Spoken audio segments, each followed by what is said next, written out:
Data dari Microsoft tahun 2020 menyatakan netizen Indonesia adalah netizen dengan adab sopan santun yang paling buruk se-Asia Tenggara. Netizen Indonesia Betul. menurut risetnya Microsoft Microsoft. adalah netizen yang paling tidak beradab. Betul, paling tidak beradab se-Asia Tenggara. Se-Asia Tenggara.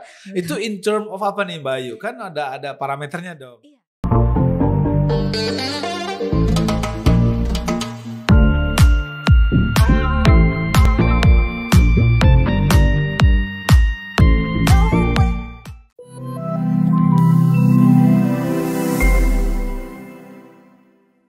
Selamat pagi para pemirsa dan pendengar si podcast Indonesia, Kanal Psikologi Keutuhan Bangsa. Hari ini saya Sony Suharso, hari Jumat tanggal 22 Oktober 2021, kedatangan tamu istimewa, seorang dosen senior Fakultas Psikologi UPI dan juga dia dosen teladan Universitas Pancasila, khususnya Fakultas Psikologi, yaitu Dr. Carina Ayu Rizkyanti, Master of Art. Iya. Apa kabar Mbak Ayu? Baik Pak Sony, apa kabar Pak Sony? Puji Tuhan, alhamdulillah sehat ya. Udah lama nih kita nggak ketemu. Udah lama ya Pak. Pernah ketemu tapi sebentar-sebentar aja. Sebentar ya. Tapi cukuplah untuk melepaskan ini ya. Kerinduan. Ya. Iya, tapi ngomong kayaknya tambah. Iya Pak. Gitu ya. Tambah seger ya. Tambah seger. 4 kilo Pak lebih. Melar 4 kilo. Iya. Karena work from home ya. Work from home. Iya. Pertanyaannya Mbak Ayu, ini Mbak Ayu kan sudah melanglang buana tentang focusing on empathy study lah ya gitu. Dan terakhir ada di satu conference internasional yang digagas oleh International Conference on Science, Engineering and Management, ya kan, di Sri Lanka tahun ini ya 2021 dengan judul yang dibawakan oleh beliau sebagai keynote speech atau keynote speaker, yaitu Empathy and Technology. Iya. Bisa diceritakan nih Mbak Ayu, kenapa kok Mbak Ayu concern dengan empathy and then dikaitkan dengan teknologi, supaya adik-adik kita, para pemirsa dan khalayak itu kadang-kadang juga masih bisa sulit membedakan antara empati dan simpati and so on. Silakan Mbak Ayu. Baik, terima kasih Pak Sony. Sebetulnya dalam rangka sebagai keynote speech di International Conference Research ini, saya berterima kasih kepada kesempatan yang diberikan oleh Pak Sony sehingga saya dipercaya untuk menjadi keynote speech. Nah, berkaitan dengan empati ini yang sudah memang sejak lama merupakan my main interest. Jadi memang interest utama saya. Kenapa gitu? Karena kita tahu bahwa psikologi ini ruhnya adalah empati. Jadi ketika saya membawa empati ini tidak hanya di dalam pengajaran tapi juga penelitian dan pengabdian masyarakat, it means that everything is all completed. Sudah komplit. Tadi sempat bercakap-cakap dengan Pak Sony, saya dikasih beberapa tantangan ya yang menurut saya luar biasa. Nah, kenapa kemudian saya tergerak gitu untuk mengaitkan dengan empati kepada teknologi. Karena seperti yang kita ketahui sekarang, terutama saat COVID ini, our life has dramatically changed. Semua dilakukan melalui informasi yang berbasis digital, kan begitu. Salah satunya mengajar ya Pak, makanya berat badan jadi melar ya. Iya. Karena duduk gitu.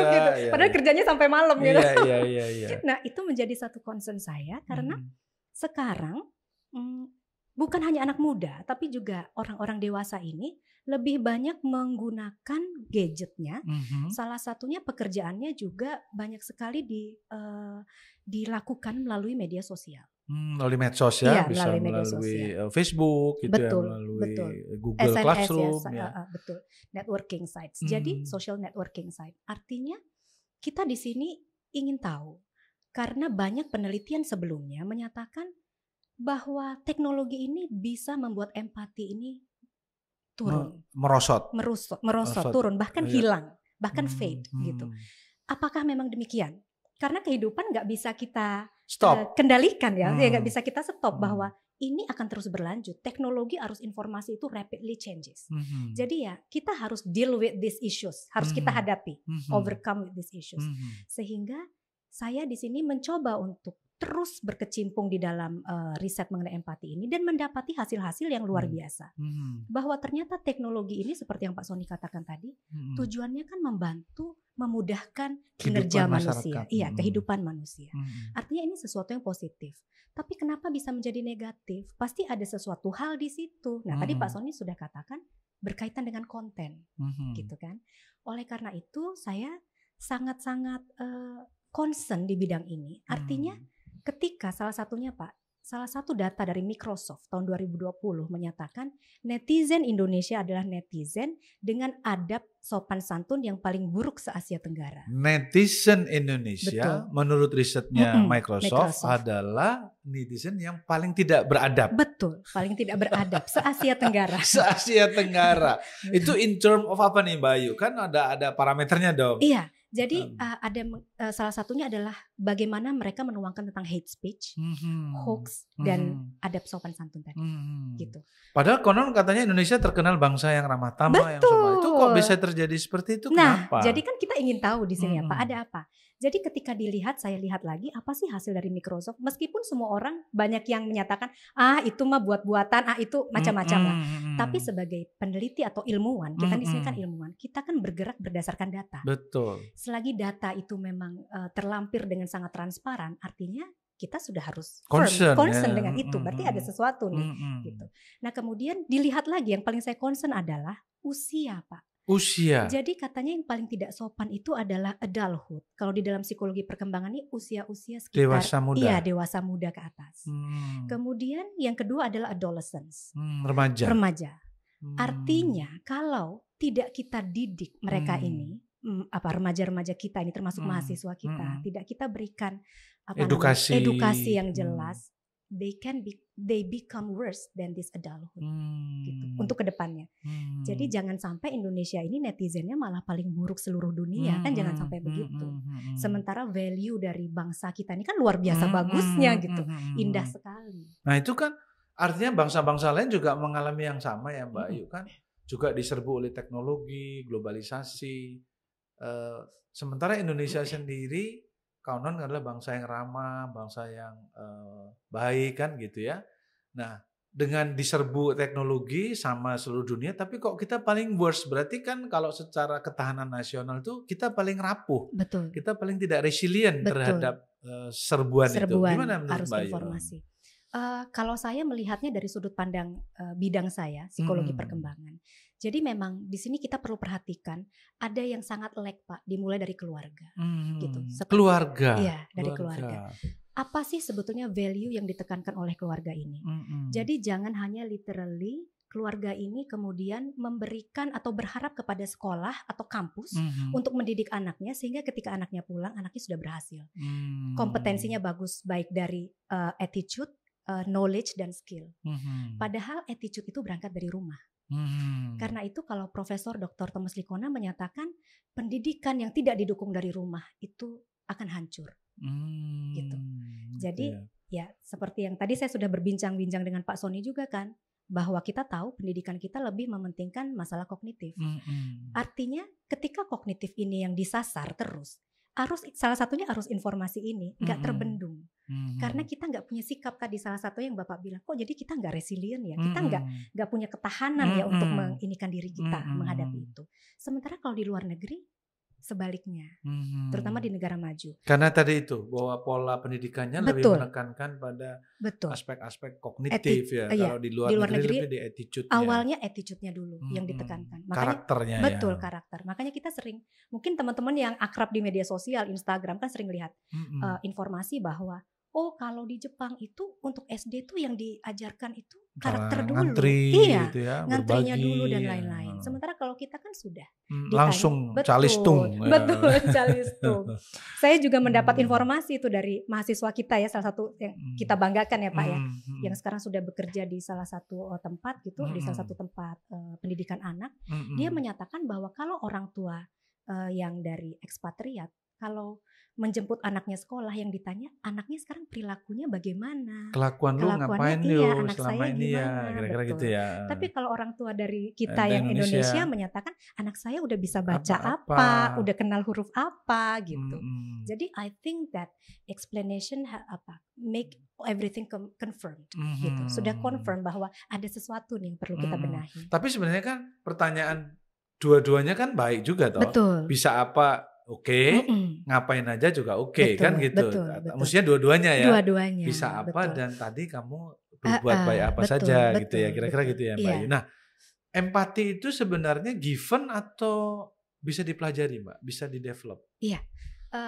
Kita semua yang belajar di psikologi dan saya yakin sekarang empati ini jadi bahasa yang sangat gaul ya. Karena sekarang orang-orang sedikit-sedikit udah nggak ngomong simpati dong, tapi ayo dong berempati. Masa lo nggak bisa berempati jadi sih? word empati itu sudah menjadi familiar ya di sudah masyarakat. Sangat familiar. Okay. Nah, jadi kalau dikatakan dari teorinya sendiri Pak, empati ini dinyatakan we were born with it. Artinya empati itu adalah potensi yang kita miliki sejak lahir.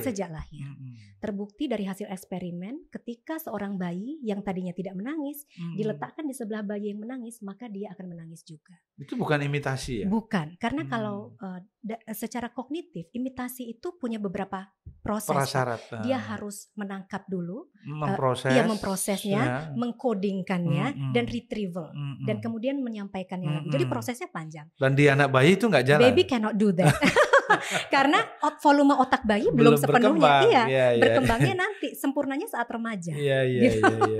Jadi instead of saying that baby ini hanya imitasi atau mimikri, para ahli peneliti menyatakan ini merupakan bentuk empati yang paling primer, yang dikatakan sebagai empati afektif. Afektif ya. Kemampuan untuk merasakan atau mengalami apa yang dirasakan orang lain. Dan itu given ya. Given. Nah, kemudian di sini kan juga Mbak Ayu mengatakan salah satu dalam tulisan Anda, empathy is a capability to understand and feel the emotional state of others. Betul. Nah, bagaimana melatih rasa ini? Melatih rasa karena kalau masalah rasa, jadi kalau saya mungkin ke definisi empati dulu ya Pak Reza. Jadi di sini dikatakan bahwa empati itu adalah the ability to feel another person, to identify with them, and to sense what they are experiencing. Jadi merasakan apa yang dialami. Memang kita nggak bisa merasakan seperti dia banget gitu pengalaman dia, tapi kita sudah punya mirroring lah ya. Iya, kita sudah mirroring di situ, betul. Jadi karena afektif ini adalah yang paling dasar, artinya yang bisa dilakukan adalah, saya merujuk lagi nih kepada kepakaran saya nih Pak di psikologi perkembangan dan karakter anak, bahwa orang tua harus bisa mengenalkan tentang rasa kepada anaknya. Jadi yang paling sederhana nih, kemarin saya baru mengajar psikologi perkembangan, saya katakan bahwa ketika Anda menyampaikan rasa aku cinta padamu gitu kepada pasangan Anda, itu terdengar akan lucu ketika Anda belum pernah melatih itu. Melatihnya di mana? Di keluarga harusnya. Bahwa misalnya nih, kalau orang yang nggak terbiasa di kita mungkin nggak biasa bilang, "Ma, I love you," gitu kayaknya nggak biasa ya. Tapi memberikan reward seperti mamahnya misalnya pakai baju bagus, dipuji, "Ma, bajunya cantik banget deh." Bapaknya potong rambut, "Pa, keren banget loh potongan rambutnya." Jadi bentuk reward yang simple. Betul. Di situ sampai akhirnya orang tua dan anak ini kan berbalas. Disitulah pengenalan rasa sebetulnya Pak. Sehingga yang lack-nya di negara, maksudnya di budaya kita adalah mengenalkan rasa itu sesuatu yang dianggap kayak awkward gitu. Sementara kalau di dunia luar itu saying I love you with your children, with your spouse itu kan sesuatu yang biasa. Common ya. Common gitu. Iya. Artinya selain dia given, lingkungan keluarga juga harus membuat sebuah atmosfer di mana rasa itu juga hidup dalam habitus keluarga. Gitu ya. Nah, pertanyaan berikutnya adalah, apakah dalam empati tidak berfungsi kognisi? Ya. Nah, sejalan dengan usia, maka kognisi ini muncul. Karena kognisi ini diinisiasi oleh lingkungan. Makanya anak sekolah. Ya kan? Dia masuk TK, kemudian sekolah, kemudian ke kampus. di situ kemampuan dia untuk melihat sudut pandang orang lain berkembang. Nah, jadi kalau di definisi kognitifnya adalah how to identify someone else perspective atau point of view. Itu yang empati kognitif. Jadi seperti di kampus ini kan Pak, kalau di capaian pembelajaran S1 kita, CPL kita, itu kan salah satunya adalah bagaimana lulusan kita bisa melakukan analisis dengan data-data yang valid. Kan itu. Menganalisis dengan data-data yang valid. Betul. Oke. Artinya kemampuan menganalisis itu adalah bagaimana kita bisa mengadopt perspektif dari orang lain. Jadi kita udah nggak berasumsi lagi sekarang. Asumsi kita didukung oleh data-data dan kita kemudian menganalisis. Menginterpretasi. Iya, menginterpretasi. Okay. Jadi itu sebetulnya yang kemudian dikembangkan oleh sekolah. Tapi ya kembali lagi, kenapa kok masih belum bisa immerse gitu ya? Karena itu tadi, apa yang diajarkan di sekolah, orang tua nggak tahu. Ya kan? Apa yang diajarkan di rumah, sekolah mungkin mengajarkan hal yang berbeda. Jadi kayak belum ada satu kesatuan yang nggak inline ya, betul, nggak inline. Okay. Nah kalau misalnya di anak-anak kita ini kan banyak keluhan nih Mbak Ayu ya, termasuk ya terus jujur aja di keluarga saya lah ya, anak saya gitu kan. Kadang-kadang kan kita berharap sekolah itu bisa mendidik karakter anak-anak kita dengan santun ya tadi ya, mannernya yang bagus. Kalau orang Jawa itu punya unggah-ungguh ya. Setuju. Walaupun mungkin basa-basi ketemu gurunya, halo Pak Guru, apa kabar? Betul. Pak Guru keren loh, yang tadi ya seperti Mbak Ayu sampaikan. Betul. Itu nggak terjadi. Bahkan mungkin bahasa-bahasa yang kasar malah muncul. Nah, saya lagi berpikir, ini yang perlu dibenahi anaknya, gurunya, dosennya, atau kepala sekolahnya, atau dekannya ini, nah, ya kan? Atau semuanya, nih, kan anak korban ini. Kalau saya lihat ya, saya mengkritisi misalnya. Bagaimana seorang dosen mengajarkan empati kalau dia sendiri nggak punya empati? Betul, setuju. Ya kan, Mbak?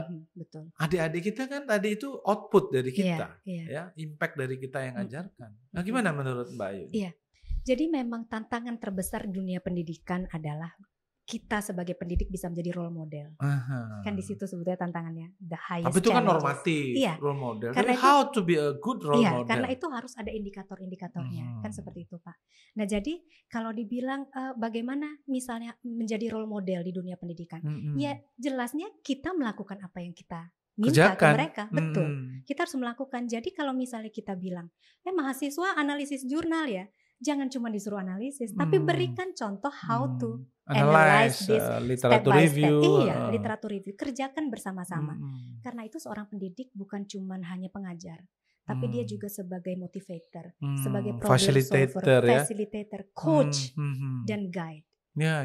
Sebetulnya itu artinya kayak kita berdua kan Pak sudah sampai di level pendidikan yang paling tinggi. Sementara mahasiswa kita kan belum. Kita sudah bisa jadi guide karena kita sudah mengalami apa yang belum mereka alami. Sehingga apa yang kita miliki sekarang itu sudah konkret. Nah, bagaimana cara menuangkannya? Itu yang saya katakan salah satunya ya empati ini yang diperlukan. Gitu. Nah, bagaimana meningkatkan rasa empati para dosen ini, Mbak? Ya kan? Nah, ini kan tantangan.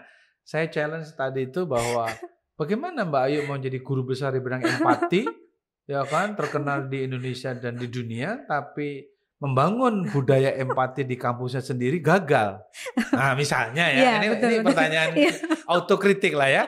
Tapi nuansanya positif. Ya. Betul. How to make dosen terutama ya, pimpinan itu empati gitu loh. Saya katakan bagaimana Yu ngajarin empati mahasiswa, Yu sendiri nggak punya empati, nggak punya unggah-ungguh, nggak punya sopan santun, nggak punya manner, ya kan? Benar, gitu, gimana nih Mbak Ayu? Jadi dosennya kalau nggak punya empati ngajarin mahasiswa udah ngerasa nggak penting banget gitu. Karena tahu banget kelakuannya tadi ya kan, kelakuan dari awal tuh kelakuannya udah ketahuan. Lu aja kayak gitu kan. Apalagi zaman sekarang canggih ya Pak ya. Anak-anak tuh udah bisa ngelihat dari medsosnya apanya gitu. Iya, gimana tuh? Tantangan yang berat sih ya menurut saya. Karena pada intinya lebih mudah mengajarkan anak-anak masalah sikap, attitude atau nilai moral dibandingkan orang tua atau orang dewasa. Karena teori juga sudah menyatakan demikian. Karena itu pendidikan attitude itu dimulai sejak anak. Agak sulit kalau kita tiba-tiba shortcut gitu ya. Kemudian memotongnya di tengah-tengah. Artinya itu harus kerjasama semua pihak Pak. Mulai dari Pak Sony kan paling jago. Saya udah bilang Pak Sony ini jago banget kalau udah masalah bisnis proses dan lain-lain. Artinya empati itu juga harus tertuang di situ. Value dari empati. Dan setiap pekerjaan itu mengandung empati inserting di situ. Betul. Jadi kita ketika kita bekerja nggak semata-mata hanya memikirkan diri kita, tapi kita juga mikirin kolega kita, sebelah kita. The next process is my customer betul. Bukan egois, paling sok tahu, sok pinter gitu. Wah itu udah parah ya itu ya. Jangan Pak, karena pada intinya kalau sok pinter itu kan kayaknya dia tahu di segala bidang gitu ya. Seolah-olah gitu. Sementara untuk menjadi pakar itu hanya di satu bidang, satu atau dua bidang udah cukup banyak lah gitu. Ya. Jadi ya menurut saya kita nih kan harusnya saling belajar. Kayak Bapak sekarang minta saya juga belajar sama Bapak tentang psikologi bisnis. Seperti tadi ada ide-ide yang Bapak sampaikan kan, itu nggak terpikir oleh saya gitu. Artinya kolaborasi kan Pak. Ada kolaborasi. Bisnisnya duit. Nah, beberapa orang bahkan para tokoh, para selebriti di kita ini seringkali agak sulit membedakan antara simpati dan empati. Ini gimana Mbak? Ada orang awam nih kan ya make it simple lah ya gitu. Erwan aja nggak ngerti, Brian nggak tahu tuh apa bedanya simpati sama simpanse juga beda. Kadang-kadang simpanse lebih empati daripada manusia kan gitu ya. Enggak, ini bercanda, ini guyon ya. Gak usah dianggap serius ya. Oke, silakan Mbak Ayu. Saya selalu mengajarkan mahasiswa saya hal yang sangat simpel tentang membedakan simpati dan empati. Nggak usah melalui definisi yang sangat teoritis. Betul. Jadi ketika kita bersimpati pada orang, ketika kita melihat ada kemalangan orang lain menceritakan masalahnya, atau kita mendapati mereka dalam posisi yang memprihatinkan, kita hanya berkata, aduh kasihan ya kamu. Kasihan sekali orang itu. Itu apa? Simpati. Kata kasihan itu berarti membuat judgement, ada jembatan atau ada gap antara saya dan orang yang saya kasihani. Artinya ada judgmental di situ Pak. Ada penilaian. Walaupun belum tentu benar ya. Belum tentu benar. Misalnya kasihan Pak Sony, gue nggak merasa dikasihani. Itu makanya. Ya, makanya jadi akhirnya kan jadi apa namanya? Nggak setara, bukan nggak sama. Equal, ya? Iya nggak equal seperti itu. Nah sementara kalau empati, instead of saying kasihan ya dia, kasihan ya kamu, tapi lebih kepada saya ngerti, pasti perasaanmu nggak enak banget ya, pasti sedih banget ya, kehilangan orang yang kamu cintai. Nah, jadi lebih kepada bagaimana dia mendekatkan perasaannya kepada orang itu. Si orang yang dikasihani dalam tanda petik tadi juga harus tahu dong bahwa Mbak Ayu sedang berempati dengan saya. Betul. Harus ketemu dong. Harus ketemu. Kalau enggak kan saya enggak bisa merasakan juga. Iya. Mbak Ayu sedang berempati dengan saya. Nah, karena itu kalau dalam real life kan seharusnya begitu ya. Tapi kembali lagi nanti ke teknologi kan jadi berbeda. Artinya ketika mana kata yang lebih menggambarkan kita betul-betul concern with issue dia, with their issues. Kata kesian ya kamu atau saya ngerti perasaanmu pasti nggak enak banget. Kasihan lu, beda lagi. Gitu. Saya ngerti loh ketika posisinya ada di kamu itu seperti apa. Kan lebih kena yang itu sebetulnya. Iya. Kasihan lo. Ini ngeledek apa? Kan jadi beda itu ya. Intonasinya udah nggak. Voicingnya beda. Jadi bully. Iya. Jadi gimana dong? Untuk menambahkan dari simpati menjadi empati berarti harus ada action. Harus ada action. Atau harus ada pendidikan di dalamnya gitu Pak. Meningkatkan simpati ke empati. Artinya simpati itu would be enough kalau kita memang mengajarkan tentang rasa kepada anak-anak. Ya, rasa sedih. Sedih itu nggak hanya selalu nangis, tapi ada kecewa, terluka, tersinggung. Sebel. Iya, itu kan emosi negatif. Ya, kan? Kita kenalkan emosi negatif dan emosi positif itu seperti apa sama anak. Kalau sekarang kan udah banyak ya Pak, gambar YouTube dan lain-lain. Pembelajaran anak tuh bagus banget. Hanya masalahnya didampingi nggak? Perlu ya pendampingan itu. Banget Pak, pendampingan itu. Makanya saya selama 2 tahun nih, alhamdulillah di WFH itu dalam artinya selain pekerjaan di kantor terurus maksudnya beres. Saya mendekatkan diri lagi dengan anak saya. Nah, kesempatan untuk getting attachment. Hasilnya lagi. Gimana? Alhamdulillah bagus Pak, luar biasa. Jadi saya ngerasain sendiri kenapa saya bisa bicara begitu karena saya mengalami gitu. Hasilnya memang luar biasa. Jadi memang anak saya kan laki-laki, sehingga saya selalu menekankan daripada anak ini harus cerita ke orang lain, saya harus tahu dulu apa masalah dia. Kedekatan itu, karena saya bukan orang yang meyakini kehidupan itu serba just about quality time, tapi quantity is Gitu. equal with quality. Mhm. Bagaimana kita bisa mengetahui perubahan pada pasangan atau anak kita kalau ketemunya cuma Sabtu Minggu? Tapi kalau kita paling enggak kita curi waktu Senin, Selasa, Rabu sebelum tidur misalnya, sejam apa? Artinya perubahan itu kan terlihat.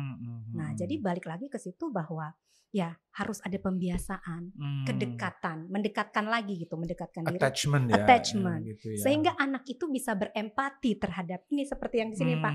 Pertama anak berempati dengan ini tahapannya ya. Tahapannya. Bagaimana tahapan kan stages daripada empati gimana tuh? Stages yang pertama adalah tadi, ketika bayi menangis didekatkan oleh bayi yang tenang didekatkan oleh bayi lain yang menangis. Usia 1 tahun ke atas, dia sudah mulai bisa merasakan apa yang dirasakan oleh caregivernya. Caregiver, kenapa saya nggak hanya merujuk pada ibu? Kadang-kadang ada ayah yang lebih dekat dengan anaknya. Kadang-kadang ada babysitter lebih dekat dengan anaknya dibandingkan orang tua. Tapi ada juga babysitternya dekat sama ayahnya. Itu kasusnya beda.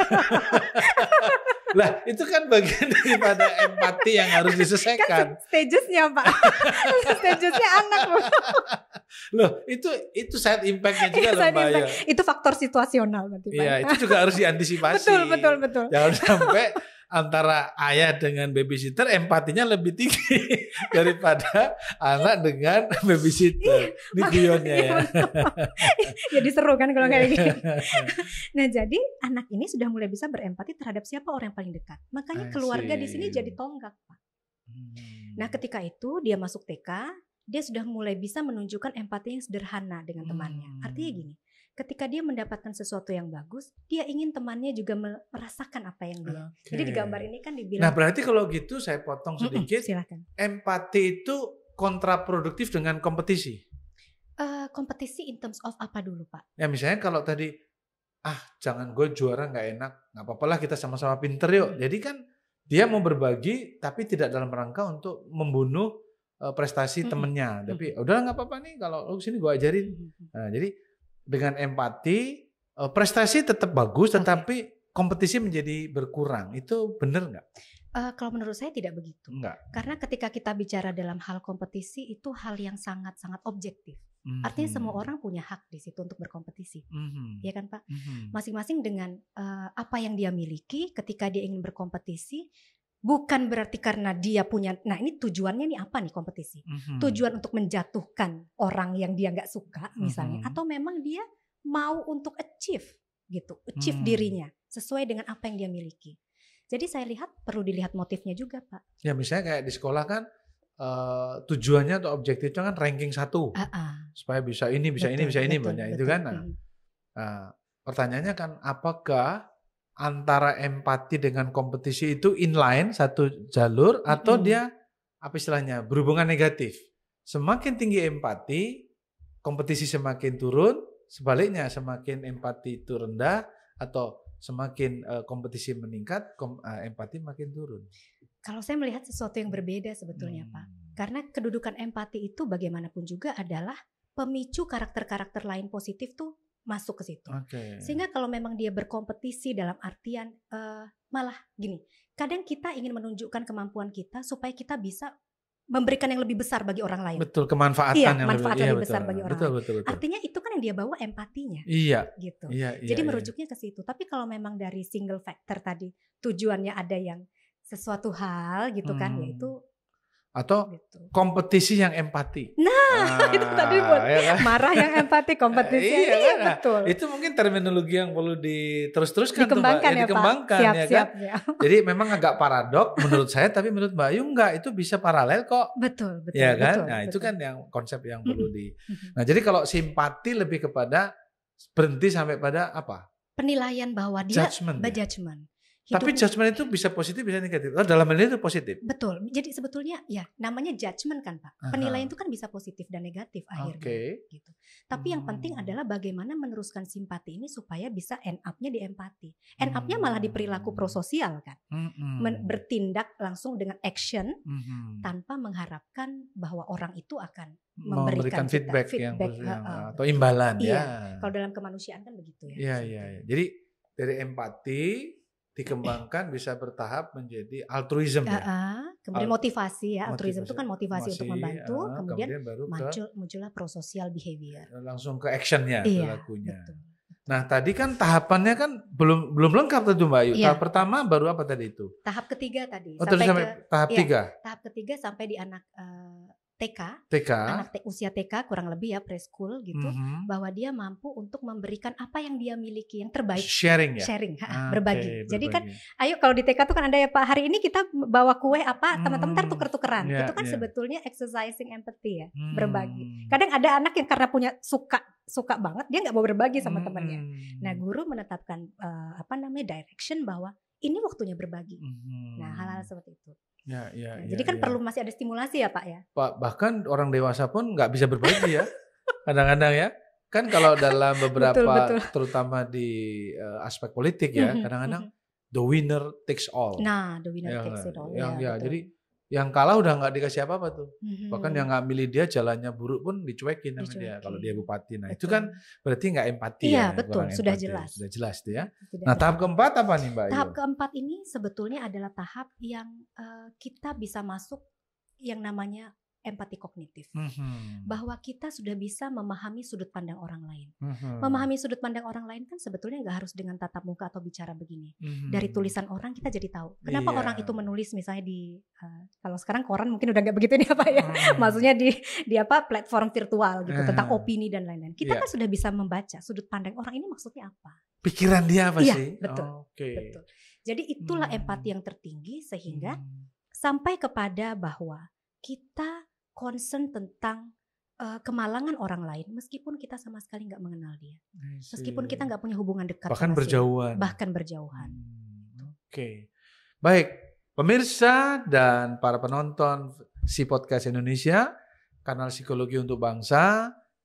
Selanjutnya kita akan masuk ke sesi berikutnya atau segmen berikutnya terkait dengan teknologi.